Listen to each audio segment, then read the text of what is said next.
eu vou trabalhar a introdução à crítica à filosofia do direito do Hegel, introdução à crítica da filosofia do direito de Hegel, que tem essa parte aqui no final, a introdução à crítica à filosofia do Hegel. Vendo todo o debate sobre marxismo no Brasil, eu tenho ficado muito preocupado que muita coisa tem sido apresentada para a gente como marxismo. Não é marxismo. Não é. Uma forma de positivismo, de mecanicismo, né? de hipostasia de uma teoria que se autorrepresenta, né? Você já tem na sua cabeça aquilo que você vai achar e você vai lá e prova, através dos fatos, aquela tese anterior que você tinha. O marxismo nunca foi isso. Ele sempre foi um método de análise da realidade, em que a realidade não desaparece, o espírito não se desdobra sobre si mesmo. Né? A teoria ela tem que ser comprovada na prática, na praxis. Aliás, o Marx acaba com essa cisão e essa dicotomia entre teoria e prática. Né? A teoria é a teoria da prática, a praxis é a teoria da prática. É uma teoria que só existe desdobrada na prática. E a prática também nunca é cega, né? Nunca é uma empiria cega. Porque ainda que o mundo exista fora da nossa cabeça e que o ser seja anterior à essência, né? Você tem que existir para ser, né? Primeiro você existe, né? Então a existência, né? O fato da existência é anterior à sua essência. A essência é desdobramento da sua essência. Essa essência, né?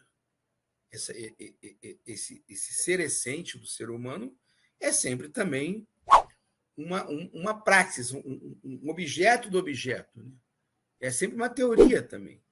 Porque você não pode reduzir a sua teoria ao objeto, porque isso seria uma forma de fim da história.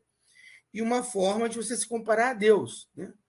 Se você contém todo o objeto, você é o espírito encarnado.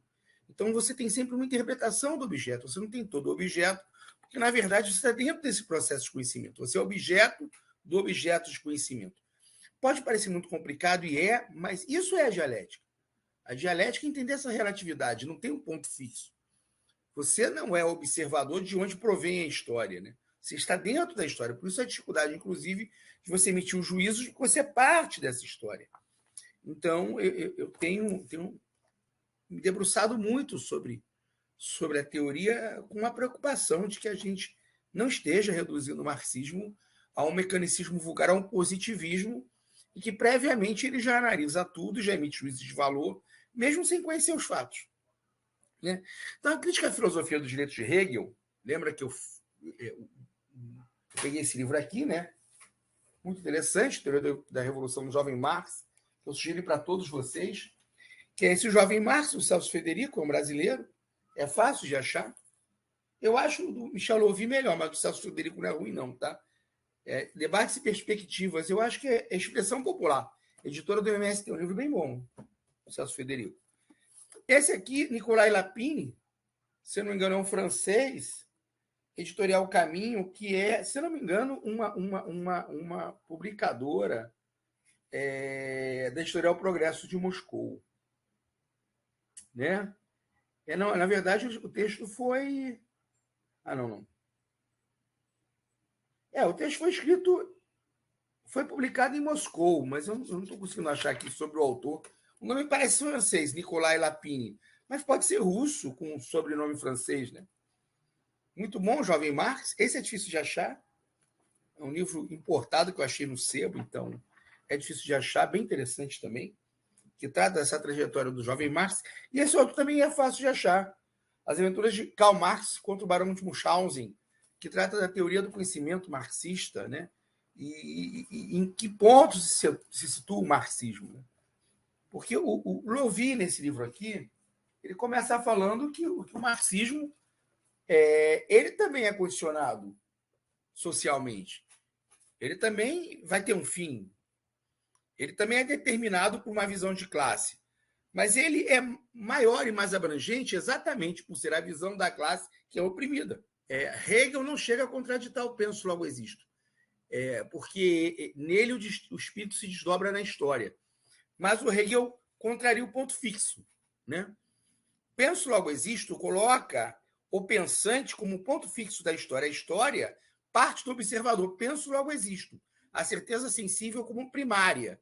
Ainda que seja um corte cartesiano racional, o penso, logo existo tem um ponto fixo. O Hegel vai dizer, esse pensador, esse que pensa, esse sujeito pensante, nem o pensamento é dele. Esse pensamento, esse objeto chamado pensamento, né? Esses conceitos do pensamento, nem meus são. Eles são condicionados socialmente, né? O meu pensamento não nasce em mim, né? Não nasce numa alma adâmica comigo. Esses pensamentos me são legados na minha existência imanente. Então, este ser do conhecimento também é objeto do objeto. Este ser do conhecimento não é ele que dita as regras do conhecimento. Não há um a priori. O Hegel provoca uma revolução, né? Ele destrói de uma vez só o Descartes e o Kant, porque ele tira esse ponto fixo, né? Ele vai tirar esse ponto fixo. O conhecimento não tem um ponto fixo, não tem um observador de onde provém o conhecimento. Esse conhecimento do observador também é um processo. Eu, na verdade, não sou o sujeito cognoscente somente. Esse sujeito cognoscente, ele é parte desse processo, ele é objeto do conhecimento. Esse conhecimento que eu tenho não é meu. Esse conhecimento que eu tenho é um processo do conhecimento. Embora efetivamente o conhecimento seja essa relação entre o ser cognoscente e o objeto, eu também sou objeto do objeto. A forma como eu denomino objeto, a forma como eu encaro o objeto, a forma como eu vejo o objeto, ela não é dada a partir de mim. Ela é dada a partir de conceitos que me foram transplantados, que me foram colocados na minha condição de se fazer homem. O homem é sempre um duplo. A humanidade não quer esse ser adâmico, solitário, que nasce pronto, com uma alma estabelecida. Este ser é sempre dialético e sempre dialógico. Então, ele tira o ponto fixo. O Marx vai se apropriar disso para desgirar a razão, né? Que a razão, o Hegel, ela está de ponta cabeça, está com os pés para o alto e a cabeça para baixo. Porque como esta razão, ainda que não seja fixa, ainda que seja um processo sem ponto fixo, sem início e sem fim, em que efetivamente o observador do processo também está no processo, também não é um ponto fixo, também padece desse processo, esse processo é um desdobrar da razão. Então, existe uma razão preliminar, né? Lembrando, na primeira aula que eu falei, que para o Hegel, a razão se desdobra no mundo. Já que vocês estão falando aqui do Descartes, vamos voltar lá no que eu falei sobre o Descartes. Descartes vai dizer, penso, logo existo, né? Então, você tem uma razão primordial, a única certeza acessível que eu tenho, né? Se eu for pensar em termos lógicos, a única certeza sensível que eu tenho é da minha existência, da existência de mais ninguém, né? Penso, logo existo. É o duvido, logo existo. Deixa eu ver de quem é duvido, logo existo. Na verdade, o Descartes nem inventou isso, né? Duvido, logo existo. Mas, na verdade, é um filósofo. Mas foi um teólogo que falou, bem antes do Descartes. E isso, na verdade, era uma prova da existência de Deus, né? Vamos ver todas os desdobramentos do penso logo existo, né? Você está num momento de renascimento e já se desdobrando para chegar depois no iluminismo, né? O Descartes está nessa passagem do renascimento para o iluminismo e ele é a navalha de Ockham do pensamento ocidental, né? Quando eu falo que Hegel superou Descartes, não estou dizendo que Descartes tem que ser negado, que Descartes não tem importância, ou que esse momento cartesiano não é fundamental na história do pensamento ocidental. Quero dizer o seguinte, você tem ali toda uma discussão, né, no Renascimento, você vai buscar as formas gregas para negar as formas teológicas, e o Descartes ele não era um ateu, ele era um religioso. Ele era um religioso honesto, que queria encontrar uma forma de religião racional, né? Isso tem muitas implicações. E ele era católico, inclusive ele morreu, pediu para fazer a extrema-unção e coisa, morreu dentro do seu do catolicismo, e ele foi muito combatido pelo catolicismo, e já vou mostrar o porquê. Então, estão em busca de uma nova racionalidade, né? Você provou, através da circunnavegação, que o mundo era redondo, né? A invenção de novos telescópios provou que a Terra não era o centro do universo. Toda aquela concepção ptolomaica de Terra no centro do universo caiu por terra. Não tem mais onde colocar o inferno, né? A gente continua acreditando no inferno, né? Só que não sei onde o inferno está, né? Porque o inferno era no centro da Terra. Depois que a concepção ptolomaica do mundo foi afastada, não sei onde muitas pessoas colocam o inferno, não sei mesmo. Mas você tem toda uma dúvida sobre o mundo religioso. Aquele postulado da fé está abalado nos seus alicerces, né? E aí o Descartes ele não é um ateu. Ele é um religioso que quer buscar uma forma de fé racional, né? Antes se dizia creio porque é absurdo, né? Creio porque é absurdo foi de um grande teólogo também, né? Deixa eu ver o nome dele. Eu esqueço de nomes, né? Tertuliano, né? Santo Agostinho não, tá? Tertuliano. Santo Agostinho não falou isso, não. Foi atribuído a Santo Agostinho, mas Santo Agostinho não era um teólogo do creio porque é absurdo. Creio porque é absurdo que tudo que dissentisse da fé, tudo aquilo que não fosse da fé tinha que ser descartado. E aí você tem a perseguição aos cultos pagãos, você tem a perseguição à antiguidade greco-romana, você tem a queima dos livros da Biblioteca de Alexandria, né? Então você crê, porque crê, a fé acima de qualquer coisa, né? Creio porque é absurdo. E você está com um desmoronamento dessa fé no creio que é absurdo. Você está no momento em que você começa a constituir as primeiras universidades humanistas, as primeiras universidades independentes da igreja, em que a igreja perde o seu monopólio de saber, em que você começa a ter doutores laicos, não doutores ateus, mas doutores laicos, doutores que não são padres da igreja. Então você tem um momento ali em que essa burguesia precisa, inclusive, de ter seus padres laicos, precisa de ter suas lideranças laicas, seus intelectuais laicos, porque ela está lutando pelo predomínio do mundo. E aí o Descartes vai e cogito ergo sum, que, na verdade, não é uma negação da religião, é uma busca de uma fundamentação racional da religião, mas que tem implicações muito profundas, porque ele fala assim, penso, logo existo. O que ele quer dizer com isso, né? Vamos fazer o cogito ergo sum todo, né? Eu não tenho certeza de nada. Se eu fechar os olhos, eu duvido de tudo, menos da minha existência. Eu existo, né? Penso, logo existo. E eu só sei que existo porque penso. A única prova de que eu existo é porque eu penso, porque as minhas sensações podem me enganar, né? Então, eu sou um ser constituído de razão. Se eu penso e logo existo, a razão existe. A razão é primordial, então. A razão existe, né? Se a razão existe, eu posso pensar num ser absolutamente racional e perfeito. Posso. Né? Posso pensar num ser racional e perfeito.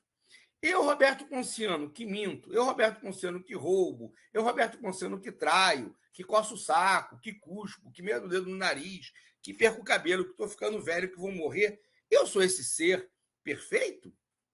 Não, né? Então, olha só, vamos tentar entender todo o cogito ergo sum. Penso, logo existo. A razão existe.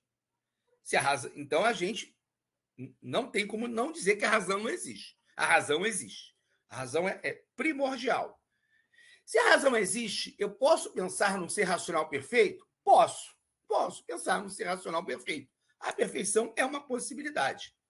Se esse ser perfeito existir, ele pode ser eu, ou Lauro, ou Paulo Sérgio, ou Antônio Conrado? Não. Este ser racional e perfeito só pode ser Deus, né? Se a razão existe, eu posso pensar num ser racional perfeito. Se esse ser racional perfeito existir, esse ser só pode ser Deus. Isso prova a existência de Deus racionalmente? Espera aí, gente. Tenham cuidado com o que eu vou falar. Prova. Não prova em termos materiais. Prova em termos lógicos que Deus existe. Se a razão existe, eu posso pensar num ser perfeito, esse ser perfeito só pode ser Deus. Aí vamos à questão seguinte. Esse pensamento do Descartes, ele é a prova da existência e da inexistência de Deus. Por quê? Porque eu posso pensar num círculo perfeito. Posso. Esse círculo perfeito existe? Existe só no pensamento. Só no pensamento. Só na matemática. Não existe de verdade. Então, eu viro a conclusão do Descartes contra ele. Eu falo assim, Deus existe só no pensamento. Deus existe só na imaginação. Eu posso provar a existência de Deus, mas não materialmente. Então, a prova da existência de Deus também é a prova da inexistência de Deus. Deus, em termos filosóficos, não pode ter sua existência provada. Aí as pessoas vão falar, mas também não pode ter existência não provada. Não. Mas eu não provar a existência de algo não prova que ele existe. Eu também não posso provar a inexistência do Saci. Eu não posso provar a inexistência da mula sem cabeça. Eu não posso provar a inexistência da cuca. Né? Então, é bem interessante. É bem interessante isso. Né? E quais implicações disso? Primeiro, um abalo na fé. Se ele queria provar a existência de Deus, ele colocou em dúvida a existência de Deus. Então, a Igreja Católica já torceu o nariz dele. E tem mais uma questão aí muito grande, as mais duas. A primeira é, se Deus é a razão perfeita, algo irracional pode ser atributo de Deus? Olha que encrenca. Olha o tamanho da encrenca. Antes era creio porque é absurdo. Agora a razão absoluta é Deus. Então Deus é racional. O que é irracional pode ser Deus? Então superstição está fora. Milagre está fora. Indulgência está fora. Crendice está fora. Se eu crio esse Deus racional, eu abalo toda a credibilidade da instituição igreja, toda a credibilidade da fé. Esse Deus racional não serve para a igreja. Obviamente que essas conclusões levam a uma racionalização da igreja. Mas se a igreja for extremamente racional, ela deixa de existir. Então, Descartes ele é banido.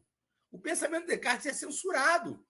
Porque este Deus racional, esta recolocação do logos, da razão, no centro, ela condena todos os pensamentos irracionais. Ela vai na esteira da reforma de Lutero. Ela vai ajudar na contra-reforma da Igreja Católica. Ela vai ajudar a racionalizar o pensamento da Igreja Católica. Vai ter influência na escolástica, vai ter influência nas seitas mendicantes, em toda a reforma da Igreja Católica. Né? E tem mais uma questão aí. Né? Tem mais uma questão aí. A questão é a seguinte: se Deus é racional e a razão preside o mundo, né? Efetivamente, eu não posso negar a ciência. Então, a ciência volta para o centro. As razões, o crivo da verdade, tem que passar pela razão. Se eu não provar racionalmente que algo é verdade, não é verdade. Então, até mesmo a fé, né? E aí depois você vai ter Kant tentando organizar essa bagunça, até mesmo a fé, ela vai ser colocada sob o tribunal da razão e a fé vai ser conservada como algo quase que íntimo. Por isso que o Kant, que também era religioso, vai criar o senso moral, o senso do dever ético, que é a priorístico, para, de alguma forma, manter Deus dentro de nós. Porque se tudo passa pelo crivo da razão, né, a verdade é racional, tudo que não é racional não deve ser aceito, você vai questionar até a imortalidade. E aí o Kant, para salvar esse senso moral de Deus, ele vai dizer que salvar Deus no ser humano, vai dizer que existe uma razão a priorística, um senso moral em cada ser humano que só pode ser derivado de Deus. Essa razão pura que existe em cada um de nós seria uma derivação da razão divina, né? Beleza, embora todo o resto fique sob o crivo da racionalidade científica. Hegel, que também era idealista, não era materialista, ele vai bagunçar ainda mais essa jossa. Vai criar mais confusão. Por quê? Ele é deísta, ele acredita em Deus. Estou dizendo que ele era religioso, mas ele acreditava em Deus. E ele vai, né? O que é Deus, né? Deus é o único ser que é. Eu sou. Se eu falo Antônio Conrado eu tenho que falar o que Antônio Conrado é. Antônio Conrado é nordestino, Antônio Conrado é moreno, Antônio Conrado usa óculos, Antônio Conrado gosta de literatura de cordel. Isso é Antônio Conrado. Se eu falar Antônio Conrado não quero dizer nada. Ponciano é gordo, Ponciano é chato, Ponciano é careca. Ponciano não significa nada. O único ser que não precisa de predicado é Deus. Deus é. Ponto. A razão igual Deus na filosofia. Só que aí o Hegel ele vai dar uma invertida nisso. Ele vai falar assim: esse ser sem atributo não pode ter o predicado da história do mundo. Esse ser sem atributo, Deus, ele tem que se predicar, ele tem que se desdobrar de si mesmo para que o mundo aconteça. Então, Deus, a razão, se aliena de si mesma no mundo. Esse processo de autoalienação da razão é um processo de exteriorização da razão, de mundanização e de objetivação da razão. Isso é importante entender, né? De onde vem a gênese do Hegel. A razão, ela se desdobra no mundo. Esse Deus é muito chato. Esse Deus não faz nada. Essa razão tem que se desdobrar. Essa razão se desdobra no mundo. O mundo, com todas as suas imperfeições, é uma forma de desdobramento da razão. Então, se eu quiser entender a razão ou Deus, vamos tirar Deus da parada, vamos usar a palavra razão, eu não tenho que estudar a Bíblia. Eu não tenho que rezar, eu não tenho que orar, eu não tenho que botar o joelho no chão, eu não tenho que estudar a história de São Paulo. Se eu estiver estudando Napoleão e as guerras napoleônicas, eu estou estudando o desdobrar da razão do mundo. Então, Hegel vai bagunçar ainda mais, porque ele tira todas as certezas. Esta razão hegeliana que se desdobra no mundo, que pode ser estudada por seus efeitos práticos, pelo seu movimento, né? E que no final tem que se reconciliar consigo mesma, tem que ter um fim da história, então ela se reconcilia consigo mesma. Esta razão, né, ela pode se tirar o Deus ex machina dela e dizer: não, peraí, isso é só uma projeção. Esta razão que se desdobra no mundo é só o mundo. É uma projeção retrospectiva do pensamento humano. É o que Marx vai fazer. Mas vai pegar esse método do Hegel, que não tem um ponto fixo, em que tudo é questionável, em que tudo é fluido, em que tudo se interpenetra, em que tudo é movimento, né? A razão que se interpenetra, a tese e a antítese, ao contrário do senso do que se explica em alguns marxismos mecanicistas, a tese e a antítese não são pontos fixos. Tese e antítese se interpenetram. O que é tese, ao se bater com a antítese, quando é síntese, já é uma nova tese, né? Ele vai pegar e falar assim: esta razão é só a razão projetada humana.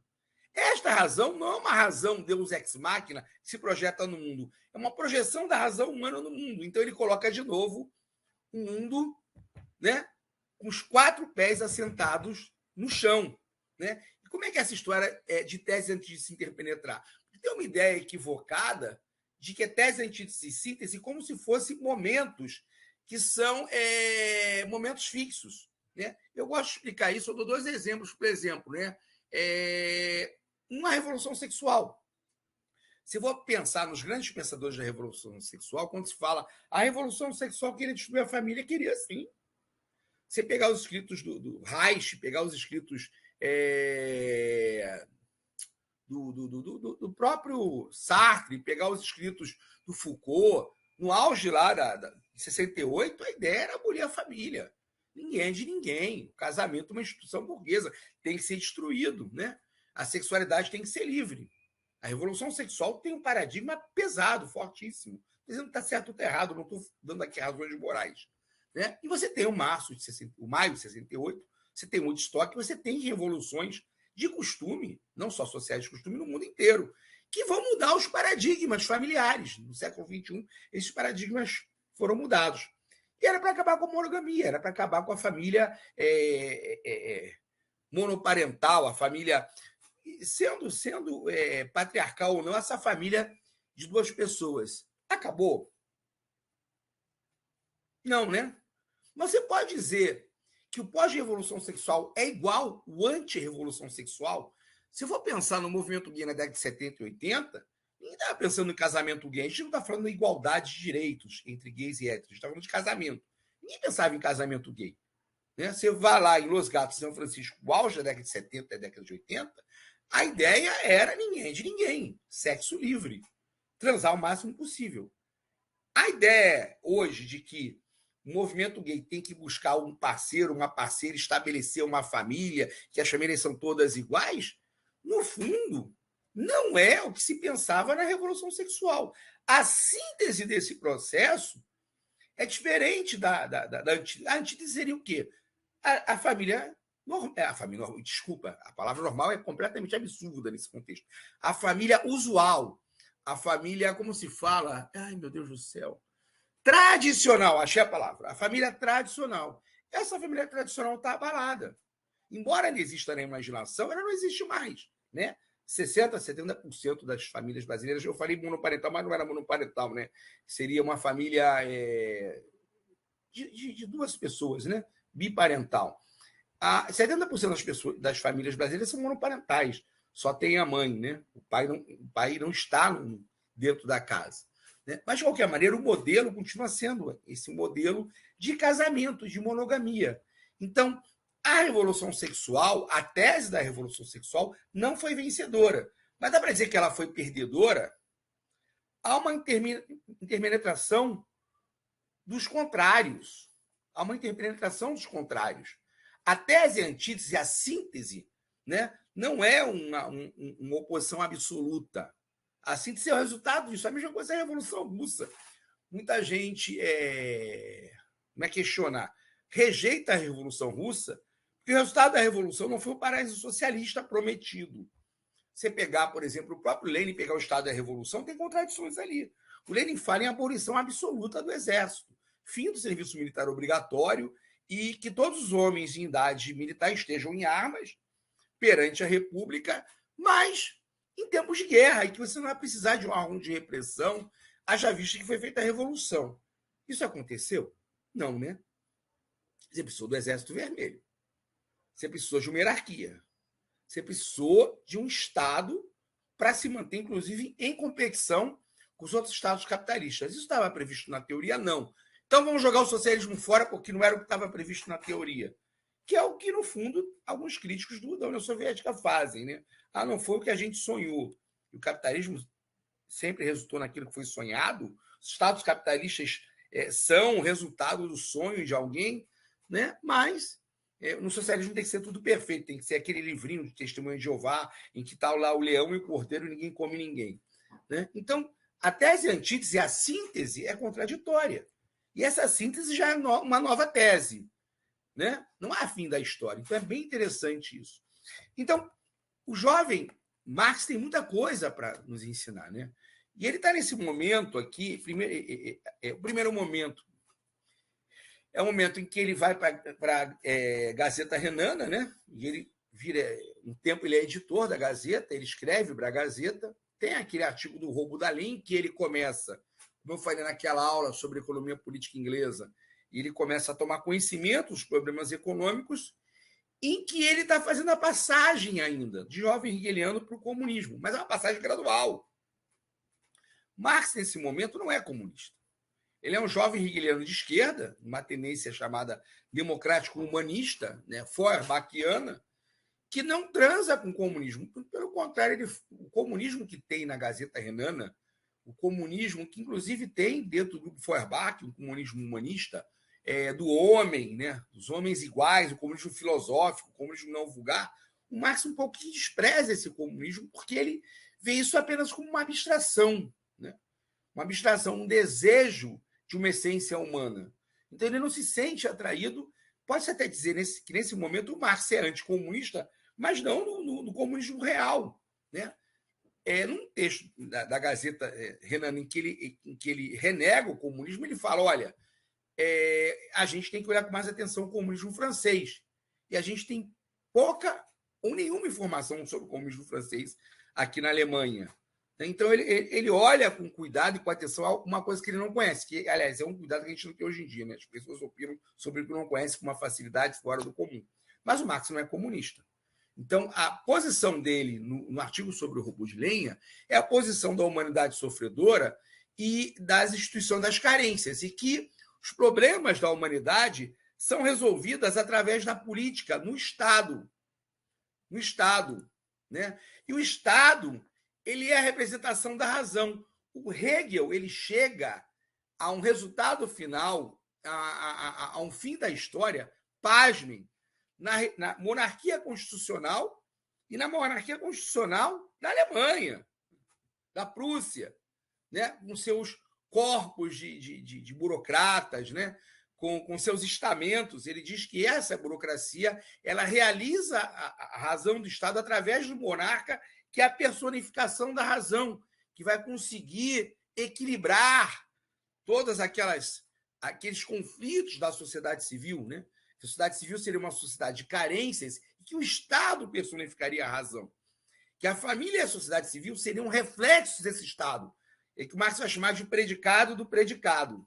Então, Marx ele está fazendo uma crítica direta ao Hegel. Ele já começa a crítica ao Hegel nesse artigo do Roubo da Lenha, em que ele vai dizer que esse Estado não é o representante ideal da humanidade. Ele não representa a razão humana. Porque você tem uma sociedade de carências e os interesses privados dentro desse Estado lutam entre si e não tem como satisfazerem o interesse social, porque eles estão, esses estamentos e essa burocracia, cada um buscando o seu próprio interesse. Então, tanto a burocracia quanto os estamentos dentro do Estado não são a realização da razão, nem personificam a razão do Estado. A única coisa que Marx vê naquele momento é a humanidade carente, a humanidade sofredora. É o estamento que começa a não ser um estamento. Essa classe proletária despossuída que não tem nada. Marx ainda não estudou economia e Marx ainda não evoluiu até posições comunistas. Marx vai casar e vai passar o Ludwig Kreuznach. E ele começa a ter contato tanto com a economia política inglesa, quanto, ao que parece, com autores franceses, Desamis, Proudhon, e ele começa a mudar a posição dele, ele começa a evoluir, e ele começa a ultrapassar a posição de jovem hegeliano, né? Por dentro do pensamento hegeliano. Ainda que o ponto de partida seja Feuerbach, ainda que o ponto de partida seja a negação da negação, ou seja, a negação do predicado, que é o Estado, né? A família é um predicado do Estado, ou seja, um predicado do predicado. Hegel não vai buscar a família real, ele vai ver na família real a representação do espírito. O Estado é a representação mor do espírito. E a família é uma célula do Estado. Então, a família é a representação da representação. O Estado não é quem se assenta sobre a família real e a sociedade civil real. Não. A sociedade civil e a família são que se assentam sobre o Estado, né? Sobre o Estado. Então, o Marx, nesse momento, ele não consegue muito sair do esquema hegeliano. Ainda em que ele ataque Hegel a partir de Feuerbach e fale que o Estado não pode ser o predicado do predicado, ainda que ele veja nesse Estado uma fantasmagoria e que ele queira os homens reais, ele ainda não encontrou esses homens reais. Ele ainda está no esquema do coração e da mente. Né? Você tem um coração sofredor, que é essa humanidade carente, e você tem a cabeça, que seriam os intelectuais que seriam os responsáveis por fazer uma transformação que é política e que é por dentro do Estado, ainda que voltada contra esses estamentos, ainda que voltada contra essas corporações. Ele não vê nos estamentos e nas corporações uma representação do espírito coletivo, né? Contra o interesse mesquinho. Então, o Marx está evoluindo, mas ainda não chegou a posições comunistas. Na crítica da filosofia do direito de Hegel, ele vai chegar na antessala da Revolução. Ele vai chegar muito próximo da transformação do Marx comunista. Foi um texto escrito entre outubro de 43 e janeiro de 44, e a introdução foi escrita ao final. E vamos começar por ela. E aí eu vou, em cima dessa leitura, fazendo as minhas anotações, né? Página 145, Crítica da Filosofia do Direito de Hegel, introdução. No caso da Alemanha, a crítica da religião chegou, no essencial, ao seu fim. A crítica à religião é o pressuposto de toda a crítica. É interessante isso pelo seguinte, ao mesmo tempo que ele assume uma posição feuerbachiana de que a crítica da religião é a crítica de toda a crítica, que é fundamental fazer a crítica à religião, ele fala, mas agora chegou ao fim. O que a gente tinha que fazer com relação à religião, acabou. Muita gente acha que o texto em que está escrito a religião é o ópio do povo é um libelo do Marx contra a religião. Não. É uma tomada de posição com relação aos livres jovens hegelianos que continuam nesse embate no mundo obscuro. E tanto que o Marx vai dizer que a filosofia é a religião da ciência, que a filosofia também pode virar uma religião, e que ele não quer combater fantasmas, ele quer chegar ao mundo concreto. Então ele vai dizer, olha, a crítica da religião chegou a seu fim. Em Feuerbach. Feuerbach não é só ponto de partida, aqui ele já é ponto de chegada. Ele fala, Feuerbach, legal, obrigado por me apresentar os homens reais, mas você não entendeu a crítica desses homens reais. A crítica desses homens reais não pode ser a crítica da religião. A crítica desses homens reais tem que ser a crítica das condições concretas em que se estabelecem esses homens reais. Vamos continuar? A existência profana do erro está comprometida depois que o sua oratio pro aris ex facis celestial foi refutada. O homem que, na realidade fantástica do céu, já não será tentado, onde procurara um ser sobre-humano, encontrou apenas o seu próprio reflexo, já não será tentado a encontrar a aparência de si mesmo, apenas o não-humano, onde procura e deve procurar a sua autêntica realidade. Ou seja, no céu, você não vai achar o ser humano. Marx era ateu, era ateizante, era anticlerical, era. Mas o centro da crítica dele não era a religião. Ele está dizendo, na religião só tem fantasmagoria. Se o homem que foi procurar o mistério do homem na religião só achou o próprio homem, né? É este o fundamento da crítica irreligiosa. O homem faz a religião não faz o homem. E a religião é, de fato, a autoconsciência, o sentimento de si do homem, que ou não se encontrou ainda, ou voltou a se perder. Mas o homem não é um ser abstrato, acocorado fora do mundo. Isso é uma crítica a Feuerbach, desse ser acocorado fora do mundo, desse ser que não é movimento, que não é processo.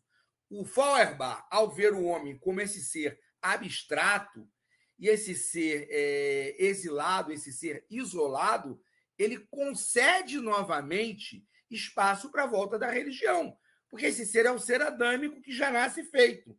Então, assim, esse ser fora do mundo não dá para ser criticado. Eu dou primazia a Feuerbach, que fala que o homem existe como realidade, mas ele incorre no erro. E eu tenho que voltar a Hegel para entender que o homem é um processo, né? O homem é o mundo do homem, o Estado, a sociedade, né? Esse Estado e a sociedade produzem a religião, uma consciência invertida do mundo, porque eles são um mundo invertido. A religião é a teoria geral desse mundo, o seu resumo enciclopédico, a sua lógica em forma moral, o seu complemento solene, a sua base geral de consolação e justificação. É a realização fantástica da essência humana, porque a essência humana não possui verdadeira realidade. Isso é muito importante, porque o Marx vai voltar nessa questão da essência humana. É a realização fantástica da essência humana, essa essência é priomerística, porque o homem de verdade não tem nenhuma essência. O homem é imanente, o homem é um processo. Então, essa essência não existe. Não tem outra essência que não a história. O Marx está apontando para isso já, né? Por conseguinte, a luta contra a religião é indiretamente a luta contra aquele mundo cujo aroma espiritual é a religião. Olha que coisa importante. A luta contra a religião é, indiretamente, a luta contra aquele mundo cujo aroma espiritual é a religião. Se você quer acabar com a religião, não adianta acabar com a religião. Se você quer acabar com a religião, você tem que acabar com a alienação, tem que acabar com a miséria, tem que acabar com a pobreza, tem que acabar com a carência. Se você acabar com tudo isso, a religião poderá acabar. Se você tentar atacar a religião não vai acabar, porque as condições que geram a necessidade da religião, essas condições não foram satisfeitas. Essas carências não foram supridas. Então, ao contrário do senso do que as pessoas pensam, Marx não está apontando para a religião, ele está dizendo que Feuerbach está mirando a arma no lugar errado, que é para mirar a arma em outro lugar. É bem interessante. Há que se ler Introdução à Crítica à Filosofia do Direito de outra forma. Vamos continuar. A miséria religiosa constitui, ao mesmo tempo, a expressão da miséria real. E o protesto contra a miséria real, ou seja, a religião também é uma forma de protesto contra a miséria real. É só ver a quantidade de revoltas religiosas contra a exploração na Idade Média. Revoltas religiosas bem revolucionárias, inclusive. O sebastianismo no Brasil, canudos, revoltas camponesas disfarçadas de revoltas religiosas. A religião é o suspiro da criatura oprimida, o ânimo de um mundo sem coração e a alma de situações sem alma. A religião é o ópio do povo. Lembrando que o Marx não era moralista. Quando ele fala que é o ópio do povo, ela é essa superestrutura necessária para as pessoas sobreviverem num mundo de carência e opressão. Essa alienação que, de alguma forma, né, reconstitui o homem num mundo sem esperança. Então, Marx está dizendo, a religião é o ópio do povo. E o ópio não é só ruim. Lembram que as casas de ópio eram muito populares nesse tempo. Então, as pessoas iam para a casa de ópio para poderem suportar o mundo. Então, para acabar com o ópio, né, para acabar com a droga, não adianta atacar o cartel. Para acabar com a droga, você tem que acabar com uma sociedade em que as pessoas necessitam da fuga. Então, a religião, sendo o ópio do povo, você não acaba com ela atacando a religião. É bem interessante entender isso. É uma crítica, mas ao mesmo tempo é um elogio. É o coração de um mundo sem coração. É a alma de um mundo sem alma. É uma crítica e um elogio. Né? Ou seja, na religião, você consegue recompor uma narrativa de homens que só têm carência. Né? A abolição da religião enquanto felicidade ilusória dos homens é a exigência da sua felicidade real. Olha só que coisa interessante. A abolição da religião enquanto felicidade ilusória dos homens é a exigência da sua felicidade real, ou seja, não é atacando a religião. É você destruindo a necessidade de alienação e de fuga. Né? O apelo para que abandone as ilusões a respeito da sua condição é o apelo para que abandone uma condição que precisa de ilusões. Ou seja, efetivamente você vai ter que fazer luta ideológica. Efetivamente você vai ter que fazer o homem se voltar para a luta social. Mas para você acabar mesmo com ela, você tem que acabar com as contradições reais do mundo material. A crítica da religião é, pois, o germe da crítica do Vale de Lágrimas, do qual a religião é a auréola, ou seja, tem que acabar com o Vale de Lágrimas, em que você não vai precisar mais de religião. A crítica arrancou as flores imaginárias dos grilhões, não para que o homem suporte sem fantasia ou consolo, mas para que lance fora os grilhões. Não adianta tirar as flores dos grilhões, não adianta só criticar a religião, tem que tirar os grilhões, o capitalismo, né? E a flor viva brote. A crítica da religião liberta o homem da ilusão, de modo que pense, atue e configure sua realidade como um homem que perdeu as ilusões e reconquistou a razão, a fim de que ele gire em torno de si mesmo, e assim em volta ao seu verdadeiro sol. A religião é apenas o sol ilusório que gira em volta do homem, enquanto ele não circula em torno de si mesmo. Muito, muito interessante, é muito poético o Marx, né? Ele escreve de maneira muito poética, é muito poética essa parte. Ele é um grande escritor também, né?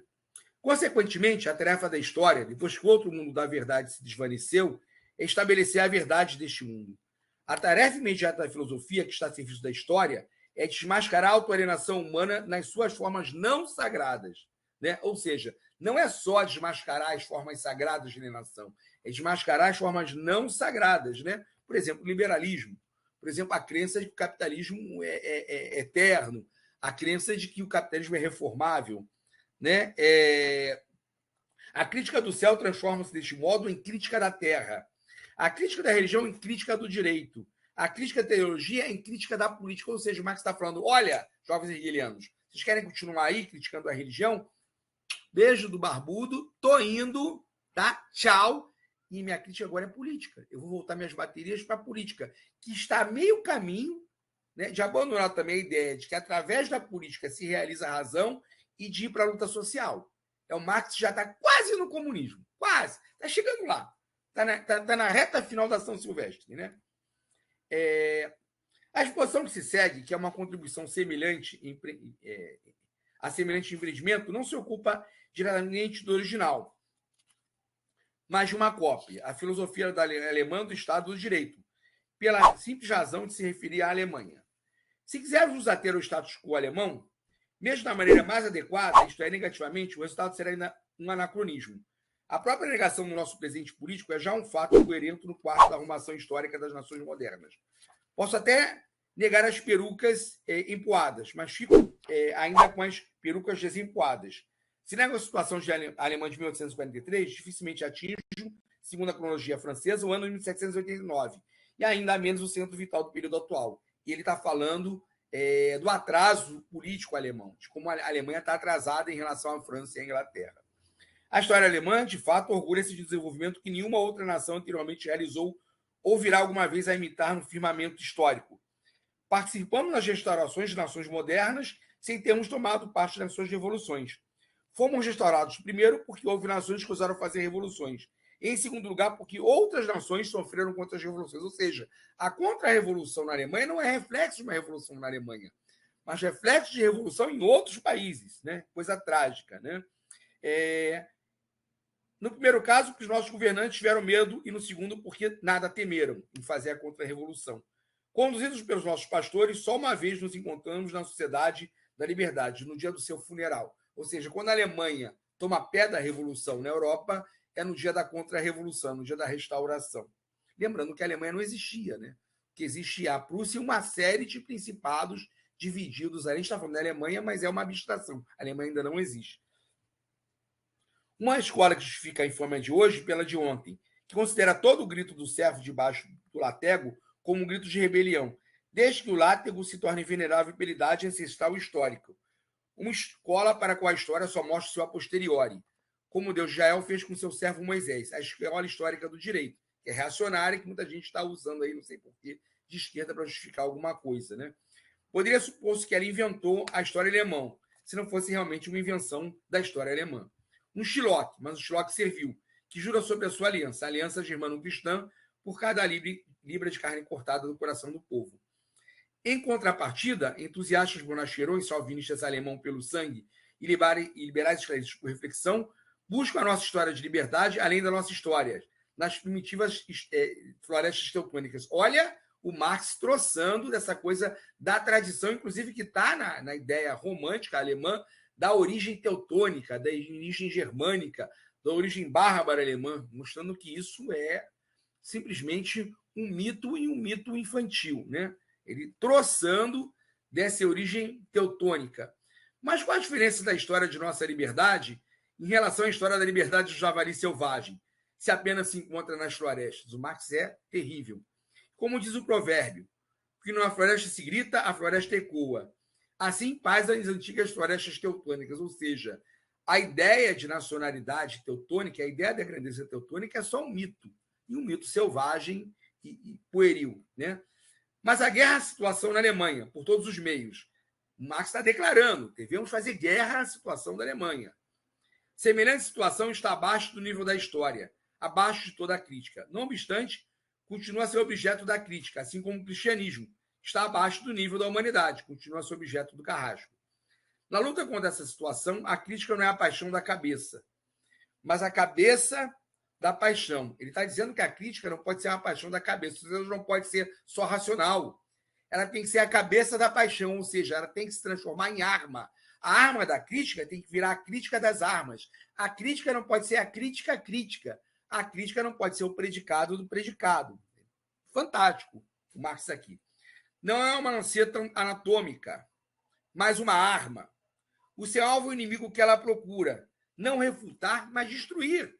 Não é por refutação do inimigo que se vai fazer a Revolução na Alemanha, mas pela destruição desse inimigo, pela destruição da monarquia, pela destruição dos restos feudais, pela destruição do absolutismo. Ou seja, não é a crítica da crítica, é a crítica das armas, né? Pois o espírito de tal situação já foi refutado. Não constitui em si por si um objeto digno do nosso pensamento, ou seja, nós não queremos ficar na crítica da crítica, né? É uma existência tão desprezível como desprezada. Ou seja, eu não quero criticar a filosofia, eu quero realizar a filosofia. O fim da filosofia é uma filosofia que se realize como ação. A crítica já não necessita de ulterior elucidação do seu objeto, que já não entendeu. A crítica já não é fim em si, mas apenas um meio, ou seja, a crítica não tem que se voltar para a crítica, tem que se voltar para o mundo material, para a realidade, para as contradições sociais. O Marx está meio caminho de conseguir a sua transformação total em Marx comunista. A indignação é seu modo essencial de sentimento e a denúncia a sua principal tarefa. Denúncia da situação real, não denúncia da filosofia, não a crítica filosófica. Ele está falando de denúncia social. Trata-se de pintar a pressão sufocante que as diferentes esferas sociais empregaram umas sobre as outras. Um mau humor universal, mais passivo. A estreiteza de espírito complacente, ou seja, um mau humor universal passivo. A crítica da crítica, a crítica filosófica. A crítica que não sai da teoria, que era dos jovens hegelianos, né? Tudo isto, que inclusive, quando os jovens hegelianos fracassam, você está entendendo, em 41 sobe lá o Frederico Guilherme IV, e eles têm esperança que esse governante vai fazer a reforma, vai empreender a monarquia constitucional, que era a realização da razão, sobre a visão de Hegel. E o Frederico Guilherme tem ódio do hegelianismo, ele tem ódio da dialética hegeliana. E ele começa a perseguir, inclusive a expulsar o Bruno Bauer de uma cátedra universitária lá. E aí, os jovens hegelianos têm que sair da teoria, têm que sair da crítica à crítica para a crítica política. Aí nasce a Gazeta Renana, que é uma aliança entre os jovens hegelianos e a burguesia liberal alemã, que é muito recuada. Essa burguesia liberal alemã, ela não tem confiança no povo e ela não é avançada suficientemente para empreender uma guerra ao estado de coisas da Alemanha.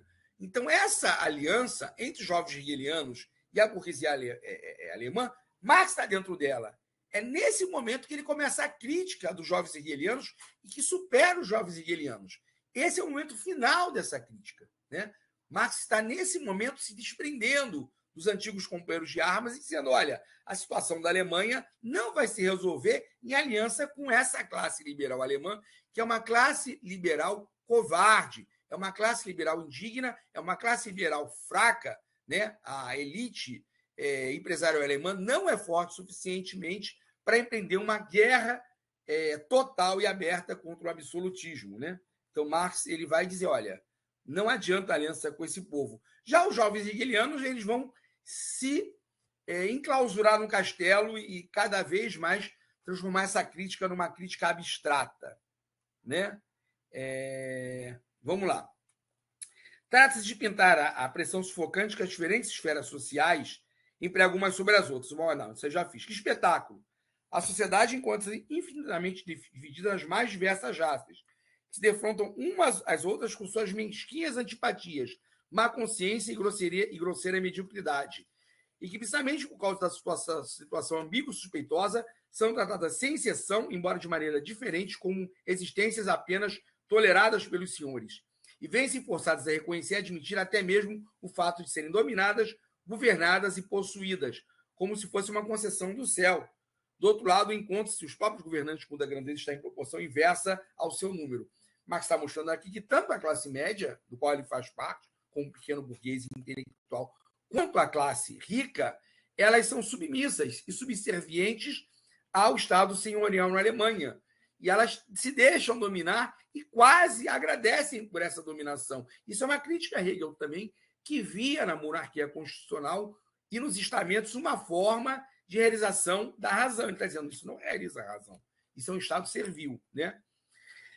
A crítica que se ocupa deste assunto é crítica no combate corpo a corpo. E semelhante combate não oferece vantagem para saber se o adversário é da mesma categoria, se é nobre ou interessante.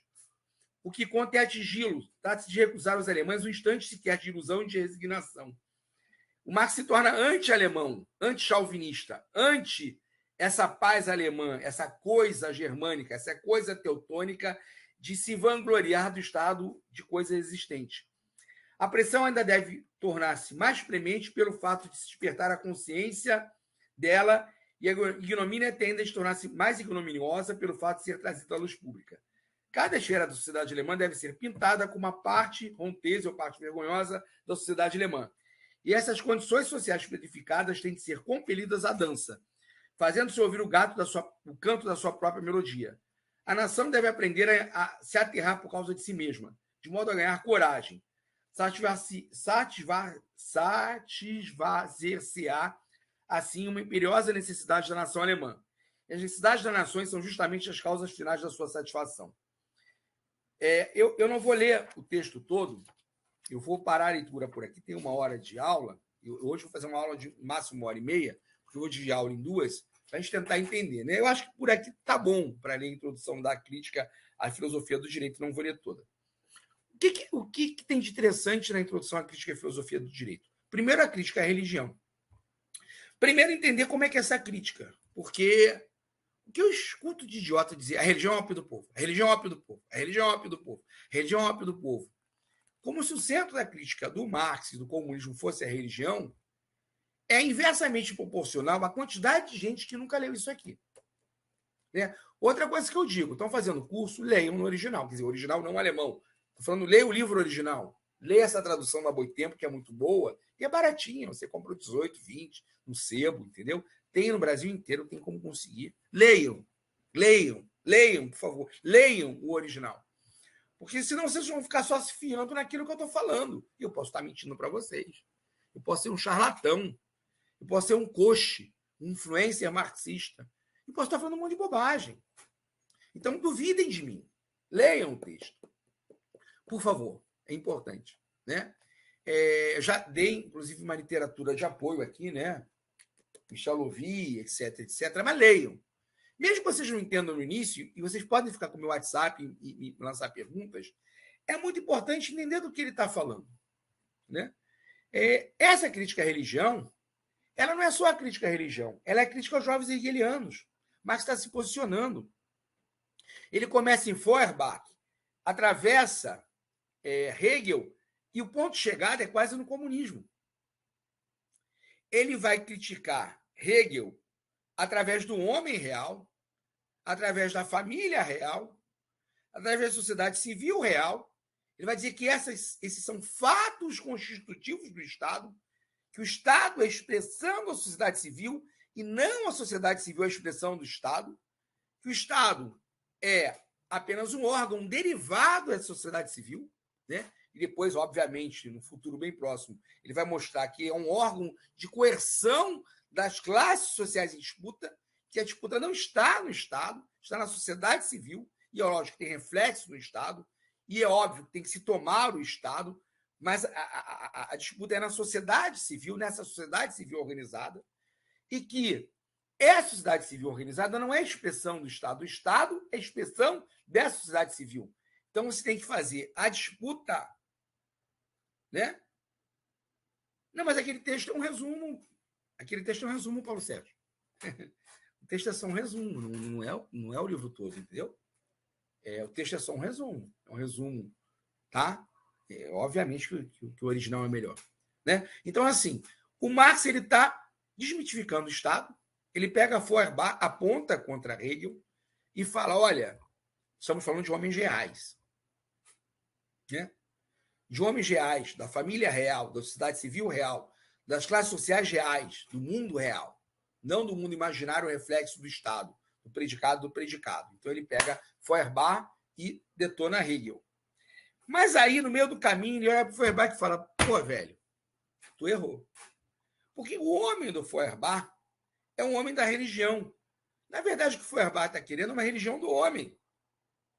Ele quer, efetivamente, reconquistar a fraternidade perdida, o amor perdido, né? A substância perdida, a essência perdida do homem. Só que aí, nesse texto, por isso que o Marx fala, o homem não tem nenhuma essência perdida. A essência perdida do homem é a história. O homem que tem uma essência a priorística é um homem da religião. Feuerbach manda a religião embora pela porta da frente e coloca de volta a religião pela porta dos fundos. Ele expulsa a religião pela porta da frente, dizendo que quer homens reais, mas quando ele não vê esse homem como um processo, esse homem volta pelas portas dos fundos. Aí o Marx olha para o Hegel e vê que, ainda que Hegel veja esse homem como reflexo do Estado, ele vê esse homem como um processo. Predicado do predicado, mas com um processo. Ele fala: pô, o método Feuerbach, o método Hegel, é mais interessante que o método Feuerbach. Eu vou virar a empiria do Feuerbach contra o Hegel, mas eu tenho que virar o método Hegel contra o Feuerbach, porque eu tenho que ter de volta esse processo. Eu tenho que entender um homem como é esse processo, mas não um processo da razão, um processo da história. Então, Marx ele vai fazer essa composição contraditória. Ele nega Hegel através de Feuerbach, depois ele pega Hegel e nega Feuerbach através de Hegel, e ele vai negar, através desse processo de desvelamento histórico, o próprio Hegel. Ele vai mostrar que a ideia da família em Hegel é um predicado do predicado, é uma fantasmagoria. Ele vai mostrar que essa ideia de família em Hegel é um predicado do predicado, é uma célula do espírito humano que se realiza no Estado, do espírito da história que se realiza no Estado. E ele vai dizer: esse Estado não é espírito coisa nenhuma. Esse Estado não é o desvelamento da razão. Esse Estado não é uma astúcia da história. Esse Estado é um resultante de forças históricas concretas, reais e dinâmicas. Ele é o predicado dos sujeitos reais. E os sujeitos reais são os homens na sua família, né? Na sociedade civil, nas classes sociais, nas frações de classe. Então, Marx já está começando, de novo, rearrumar o mundo sobre os quatro pais, sobre as patas, né? Ele está desvirando a razão hegeliana. E ele está descobrindo que esse método hegeliano é muito potente, mas que ele não precisa dessa abstração da razão. Ele não precisa desse desdobramento da razão. Por isso que o Marx vai começar a virar Hegel contra Hegel. Por exemplo, para Hegel, toda forma de objetivação é alienação. Todo trabalho é alienado, porque é objetivação no mundo. E toda objetivação é uma forma de desvelamento do espírito, de desdobramento do espírito. O Marx vai falar que não. Nem toda objetivação é alienada. Objetivação é o ser em si do homem no mundo. Como é que é o objetivo? Através do trabalho. O trabalho é alienado não por uma questão do espírito, por objetivação do espírito, porque o homem está objetivando-se como espírito no mundo, ele só pode se reintegrar ao se reconhecer no espírito, o espírito está no Estado. O homem atomístico da família e o homem atomístico da sociedade civil, dos interesses particulares, ele só pode se reencontrar no Estado. Mas eu vou falar que não. Que essa alienação é do próprio mundo do trabalho, é da própria constituição histórica do trabalho. Então, Marx vai limpar a área. Assim como na questão da burocracia e dos estamentos, que a gente trabalhar melhor na semana que vem. Porque ele vai olhar para a burocracia e vai falar assim, olha, como é que o Hegel ajeita tudo isso? Você tem o Estado, que é a realização da razão, você tem os interesses individuais mesquinhos, você tem os estamentos, você tem as castas, você tem as corporações. Como é que a razão vai se realizar? Primeiro, Marx radicaliza o Hegel e fala que quando ele coloca na figura do monarca a razão, na pessoa do monarca, ele reduz a razão do Estado a um ato sexual. E a reprodução da lógica do Estado, a reprodução do monarca. Então, não é o consenso social que cria o monarca, é o monarca que cria o consenso social. E até falei sexual, que é quase o consenso sexual. Da pessoa do monarca, da personificação do monarca, nasce o Estado. O Estado é uma concessão do monarca. E o Marx vai reverter isso. Ele vai falar que, na verdade, o monarca é uma alienação da representação dos homens, que estão alienados na sociedade civil, ainda não se reconhecem como tais e, de alguma forma, alienam a sua representação no Estado através do parlamento e, pior ainda, através do monarca. Marx vai mostrar que todo o parlamento é uma forma de alienação. Isso é interessante, porque o ponto de chegada do Marx na crítica da filosofia do direito de Hegel é na democracia radical. E aí tem mais um ponto bem interessante, né? Porque a gente discute muito a questão da democracia no socialismo. E a questão do Estado. Primeiro, Marx nunca falou que o homem se realiza no Estado, nem nunca falou que o fim do socialismo é o Estado. Já aqui, antes de se tornar socialista comunista, ele fala que o fim último da realização humana é a abolição do Estado. O Estado tem que ser abolido, porque o Estado, como ser político, é um ser da razão individual, da razão das castas, da razão do estamento contra a razão coletiva. Então, você precisa, para realizar a sociedade civil, que ela se autorrepresente no Estado. O Marx vai dizer que toda forma de representação humana aliena a sua própria soberania. Se eu voto no fialho para me representar, e esse é um ato em que eu não participo dessa representação, eu alieno a minha representação. Marx vai dizer que a democracia ela tem que ser quanto mais substantivo, será maior quanto mais substantiva ela for, quanto mais representativa ela for. Que estes representados, até através do voto, eles têm que ser realmente representantes ativos dessa coletividade, representantes vivos.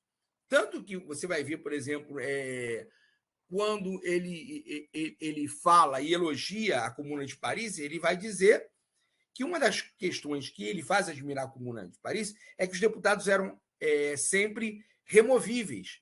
Eles representavam um mandato que era um mandato em que eles podiam ser substituídos a qualquer momento se eles não representassem diretamente o interesse daquela coletividade. Então, o Marx vai olhar para o Estado e vai falar assim, olha, o fato de ter duas câmaras mostra que há estamentos, que há castas. E a Câmara Alta é a representação de uma casta de um interesse particular contra a coletividade. Esse Estado só vai ser realmente democrático quando não houver essa Câmara Alta. E mesmo se há uma representação parlamentar, esse parlamento é representação de estamentos de castas. Ele só será substantivamente democrático se ele for a representação de uma coletividade que se toma como universal. Isso pode ser muito abstrato, mas é muito concreto também. Esse processo da coletividade tem que ser substantivado. Né? Tem que ser substantivado, ou seja, essa coletividade tem que romper a alienação e tomar consciência de si. A política não pode ser um ato de delegação da soberania. A política tem que ser um ato vivo desta soberania. Então, Marx está apostando numa democracia substantiva e direta. Ele ainda não fala em comunismo, mas ele está na antessala. Então, para o Marx, a democracia ela é de tal forma radical que ele fala em abolição da política. Ele fala em abolição do Estado. Essa autorrepresentação da coletividade não é mais um Estado virado contra a sociedade civil. Ele fala que a sociedade civil será abolida. Ele fala em sociedade, depois vai falar em sociedade socialista. Por que sociedade socialista? Porque você não está mais se representando. Né? Ou melhor, você não está mais sendo representado. Você se representa ali automaticamente. Mesmo que você não possa, por exemplo, num Brasil de 200 milhões de habitantes, ter 200 milhões de deputados, se você tiver uma democracia substantiva, esses deputados têm que representar uma coletividade que tomou consciência de si. Ele vai falar que a filosofia ela só pode ser abolida se realizando. Que essa filosofia tem que se tornar prática. Que essa classe universal carente ela tem que tomar consciência de si. Ele está muito perto do comunismo. Porque ele olha para todos os estamentos e fala todos os estamentos são egoístas. A burocracia, a monarquia, a classe possuidora, a classe média, são estamentos egoístas que, quando estão no Estado, no segundo seguinte, passam a lutar pelos seus interesses. Eu preciso de uma classe cuja carência universal só possa ser satisfeita acabando com toda a carência. Então, a ideia de democracia de Marx é a base do seu comunismo. Ele vai fazer uma crítica visceral a esse Estado baseado na razão do Hegel. Né? Ao mesmo tempo, ele vai continuar a usar a razão, porque ele vai dizer que você só consegue abolir a filosofia realizando, ou seja, não é uma negação fortuita da filosofia, é uma negação prática, na prática da filosofia, realizando o universal através da conquista do poder diretamente, né? E que você só pode suprimir o estado de carência quando este povo, este universal oprimido, este universal suprimido no Estado, estiver autorrepresentado. Daí para o processo de autoemancipação proletária é um pulo. Marx ainda não foi para a França, ele ainda não teve contato com como é que se fala? Seitas não, com as ligas mais radicais de comunistas, com as sociedades secretas, com o movimento operário francês, mas ele está a um passo disso. Porque ele não olha mais para o proletariado como uma classe sofredora que tem que ser tocada pelo cérebro do intelectual, que é a representação da razão. Ele começa a duvidar desta razão. E esta razão ela só pode se constituir como razão agora como crítica das armas e como uma representação prática da vontade, representação social da vontade. Não é mais participação no Estado, é supressão do Estado de coisas. Esse Estado novo em que o povo se autorrepresenta não pode ser mais chamado de Estado. Potencialmente, isso já é comunismo, ainda não é, mas já é potencialmente, já é o processo final de transformação do Marx em comunista. Ele está olhando para esse Estado e falando, esse Estado aí não me serve. E esse Estado aí, ele só faz representar todas as carências e todos os interesses mesquinhos e egoístas. Ele nunca vai representar o universal. Eu preciso de uma classe despossuída, eu preciso de um universal que se vire contra esse estado de coisas para que eu realmente possa fazer com que esse estado de carência universal se autorrepresente lá como supressão do estado de carência, né? A abolição do estado de carência através da crítica das armas, né? Então, Marx ele começa a trilhar o caminho e apontar um caminho para o comunismo, porque aí ele já vai ser antitético às seitas conspiracionistas, aos salvadores da pátria, a representação dos intelectuais, dos operários por intelectuais não orgânicos, né? A qualquer movimento caudilista, a qualquer movimento personalista. Então, quando a gente vê, por exemplo, culto à personalidade, olha só, gente, independente do que vocês pensem do Stalin, não estou entrando no questionamento do processo soviético. Culto à personalidade, para o marxismo, é uma excrescência. Porque, para Marx, efetivamente, o papel do indivíduo da história não é ser líder, nem ter caudilho, nem ser de condutor de nada. Você pegar em Lenin também. Então, quando você pega o marxismo, né, independente ali do processo soviético, você pode aí dizer, olha, mas como líder contra os nazistas ele foi fundamental, foi. Como general ele foi fundamental, foi. Mas o culto à personalidade em si é uma excrescência do marxismo. Não é razoável para o marxismo, com essa potência de crítica que ele tem, com essa potência avassaladora de autoemancipação e de autodeterminação da classe no seu processo de ruptura, ter um culto à personalidade. É uma excrescência. Não tem como encaixar dentro do marxismo culto à personalidade, né? Mas alguns aqui possam ter, por exemplo, simpatia pela Coreia do Norte. É impossível pensar no marxismo como monarquia hereditária. Tudo isso vai contra o pensamento marxista. Não estou dizendo que tem que invadir a Coreia e acabar com a Coreia do Norte, não, tá, gente? Nunca falei isso. Antes que alguém tire deduções, né? Dos juízes de fato tira juízes de valor. Não. Né? Eu sou a favor de que o povo coreano do Norte se autodetermine. Mas estou dizendo que, para a ideia do marxismo, essa ideia potente de autorrepresentação, de impossibilidade de delegação de soberania, de autorrepresentação do povo, essas coisas não conseguem se encaixar.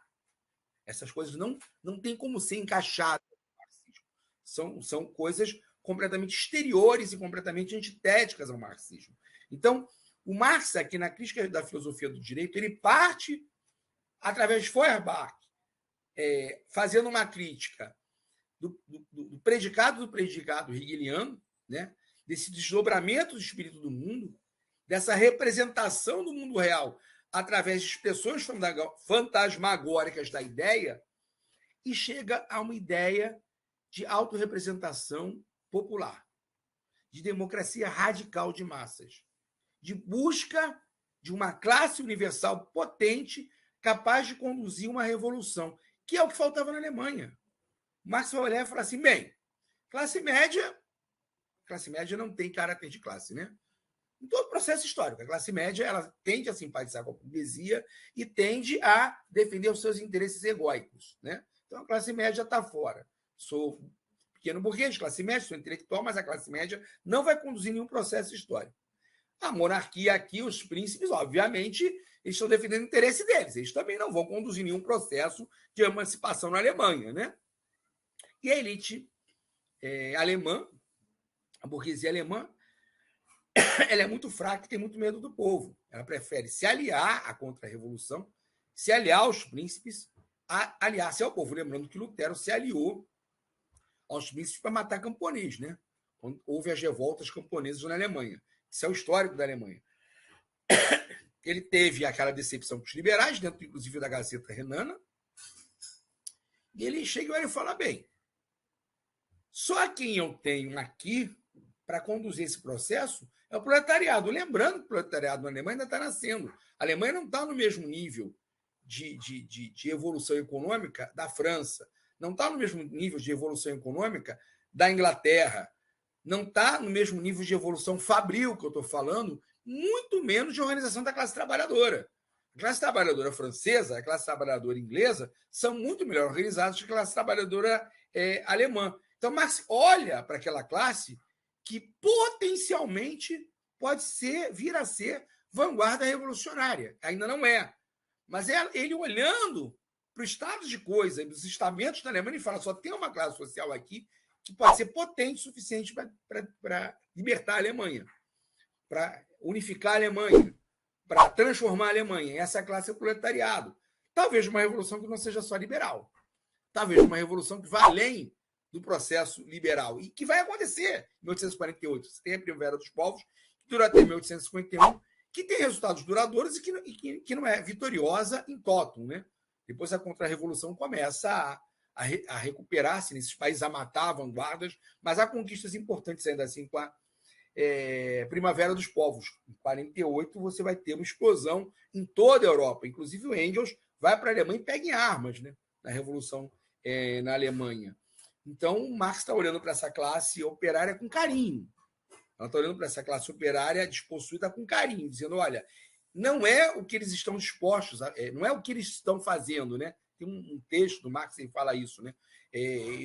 Eu não deposito minha confiança na classe operária pelos que eles estão fazendo, mas pelo que eles estariam dispostos a fazer no futuro, desde que você transforme, né, a arma da consciência, né, a consciência crítica em arma da crítica, né, em crítica das armas. Ou seja, você tem que dar uma consciência a essa classe trabalhadora. O Marx ele não defende uma teoria mecanicista. Ele fala que essa classe trabalhadora tem que ser provida de uma teoria para poder empreender a luta, né? Essa consciência não é natural, essa consciência não cresce da terra, essa consciência não é um fungo. Então, num processo de tomada de consciência, essa classe trabalhadora despossuída é quem estaria disposta a tomar consciência e virar o estado de coisas. Então, Marx está muito perto aí da passagem para o comunismo. Introdução à crítica da filosofia do direito de Hegel. Um manifesto, né, um libelo do Marx contra os próprios jovens hegelianos, uma assunção de postura e uma mudança de rumo, um abandono daquelas posições de achar que o centro é a crítica da crítica, né? E a ideia de que essa crítica da crítica tem que ser crítica das armas, de que efetivamente essa crítica tem que ser crítica da praxis, crítica organizativa, crítica voltada contra o estado de carência da sociedade, não voltada contra a religião. Isso é importante dizer porque tem muita gente que acha que esse livro Marx fez contra a religião e não fez. Embora haja momentos no livro em que ele vai falar: a religião é um mundo ilusório. A religião ela encobre o estado de carência. A religião ela coloca flores na cadeia. A religião ela é o coração de mundo sem coração. A religião ajuda a manter o homem alienado. Mas o que cria a alienação não é a religião. O estado de coisas que cria a alienação é que tem que ser atacado. E esse estado de coisas está na organização econômica da sociedade, na organização política da sociedade, na sociedade civil, e não na igreja. Então, se eu transformo minha crítica em apenas crítica da religião, a minha crítica não é efetiva. Tanto que ele fala, né, que logo no início, tem uma frase muito legal aqui, eu acho bem legal essa frase aqui, em que ele fala: nos casos da Alemanha, a crítica da religião chegou no essencial a seu fim.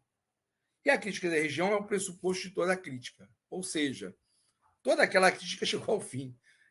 A crítica agora da filosofia é a realização do mundo, é o que ele vai chegar na 11ª tese sobre Feuerbach.